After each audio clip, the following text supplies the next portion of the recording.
నైరుతి బంగాళాఖాతంలో ఏర్పడిన దిత్వా తుఫాన్ ప్రభావంతో ఆంధ్రప్రదేశ్లో రానున్న 2 రోజులు భారీ వర్షాలు కురిసే అవకాశం ఉందని విపత్తుల ప్రతిస్పందన సంస్థ హెచ్చరించింది.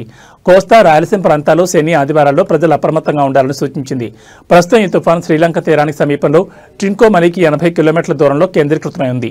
పుదుచ్చేరికి 480 కిలోమీటర్లు, చెన్నైకి 580 కిలోమీటర్ల దూరంలో ఉన్న ఈ తుఫాన్ గడిచిన 6 గంటల్లో గంటకు 8 కిలోమీటర్ల వేగంతో నెమ్మదిగా కదులుతోంది. ఆదివారం నాటికి ఇది ఉత్తర తమిళనాడు, పుదుచ్చేరి, దక్షిణ కోస్తాంధ్ర తీరాల సమీపానికి చేరుకుంటుందని అధికారులు అంచనా వేస్తున్నారు. ఈ పరిణామాల నేపథ్యంలో విపత్తుల ప్రతిస్పందన సంస్థ ఎండీ ప్రకాష్ జైన్ కీలక సూచనలు జారీ చేశారు. తుఫాను ప్రభావంతో సముద్రం అల్లకల్లోలంగా ఉంటుందని, అందువల్ల మత్స్యకారులు ఎవరూ వేటకు వెళ్లొద్దని ఆయన స్పష్టం చేశారు. అదేవిధంగా రైతులు కూడా తమ వ్యవసాయ పనుల్లో తగిన జాగ్రత్తలు తీసుకోవాలని కోరారు. అధికారులు పరిస్థితిని నిరంతరం సమీక్షిస్తూ అవసరమైన చర్యలు తీసుకుంటున్నారు.